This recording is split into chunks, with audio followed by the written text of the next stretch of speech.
আমি বেঁচে আছি প্রমাণ দিতে ভোটার তালিকা হাতে নিয়ে ঘুরছেন বৃদ্ধা। কিন্তু ভোটার তালিকায় মৃত হলেন কিভাবে, সেই প্রশ্নের উত্তর অজানা শ্যামলী বন্দ্যোপাধ্যায়ের। দিব্যি বেঁচে আছেন। 2002 সালের ভোটার তালিকায় তার নামও রয়েছে, তবে সাম্প্রতিক সময়ে প্রকাশিত ভোটার তালিকায় তিনি মৃত। নাম নেই সেই তালিকায়, ফলে এসআইআর ফর্ম আসেনি তার নামে। আর এতেই রাতের ঘুম উড়েছে 68-র বাসিন্দা শ্যামলী বন্দ্যোপাধ্যায়ের। তার একটাই প্রশ্ন, দেশের নাগরিক হয়ে বেঁচে থেকেও কি ভোট দিতে পারবো না? হাওড়া শিবপুর রামমোহন মুখার্জি লেনের বাসিন্দা শ্যামলী বন্দ্যোপাধ্যায়। স্বামী গৌরপদ বন্দ্যোপাধ্যায় মারা গিয়েছেন 7 বছর আগে। একমাত্র মেয়ে সেও মারা গিয়েছে। বাড়িতে একাই থাকেন তিনি। শারীরিকভাবে অসুস্থ। এই পরিস্থিতিতে কি করবেন তা ঠিক বুঝে উঠতে পারছেন না বৃদ্ধা।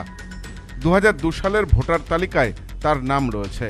এমনকি 2002 সালের পর যতগুলি ভোট হয়েছিল তাতে তিনি ভোটও দিয়েছেন। তবে এবছর প্রথম দিকে যে নতুন ভোটার তালিকা নির্বাচন কমিশন প্রকাশ করেছে তাতে নাম নেই শ্যামলী বন্দ্যোপাধ্যায়ের। তিনি বলেন, 2002 সালের ভোটার তালিকায় আমার নাম রয়েছে। অনেক নির্বাচনে ভোট দিয়েছি, আর এখন ভোট দিতে পারবো না। ওনারা আমাকে মানে মৃত বলে ঘোষণা করেছেন। আমার কোনো দেননি, ফর্ম দেননি, যেটাতে আমি যেটা ফিল আপ করে আমি ভোট দিতে পারি। তা আমিও তো একটা মানুষ, এই ইয়েতে যখন রয়েছি তখন আমার ভোট দেবার অধিকার নিশ্চয়ই আছে। তো এইটা যদি ওনারা আমাকে মৃত বলে ঘোষণা করেন, সেটা তো অন্যায় বাবা। আমি ভোট দেবো না। এ বিষয়ে হাওড়া পৌরসভার 34 নম্বর ওয়ার্ডের প্রাক্তন তৃণমূল কাউন্সিলর অরুণ রায়চৌধুরী বলেন, জীবিত মানুষকে যেভাবে ভোটার তালিকায় মৃত বলে দেখানো হচ্ছে তাতে অনেকেই অসুস্থ হয়ে পড়ছেন। এর দায় সম্পূর্ণ নির্বাচন কমিশনের।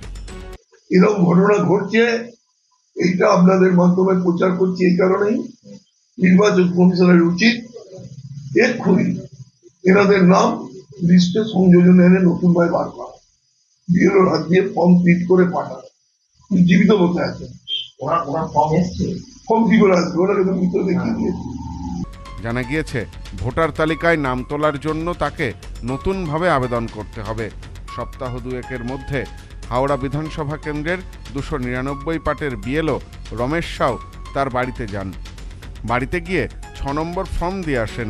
রমেশবাবু ফোনে জানান, সেই ফর্ম ডিসেম্বর মাসে বাড়ি থেকে সংগ্রহ করা হবে। তিনি সবকিছু ওই ভোটারকে বুঝিয়েও দিয়ে এসেছেন। যদিও এই বয়সে এসে এসব ঝক্কি আর পোয়াতে চাইছেন না শ্যামলী বন্দ্যোপাধ্যায়। তার দাবি, আমি বেঁচে আছি, অথচ ভোটার তালিকা থেকে আমার নাম বাদ গেল কিভাবে? Bureau report, news no man's land, Howrah. নেউপিসি জুয়েলার্স, সম্পর্ক গড়ে দেয়। বনগাঁতে আমাদের 3টি শোরুম প্রতিদিনই খোলা। নেউপিসি জুয়েলার্স, বনগা বাটার মোড়। নেউপিসি জুয়েলার্স ব্রাঞ্চ, কুমদিন স্কুলের বিপরীতে। নেউপিসি জুয়েলার্স বিউটি, মতিগঞ্জ, হাটখোলা। আমাদের এখানে সোনা কিনুন পেপারের দামে।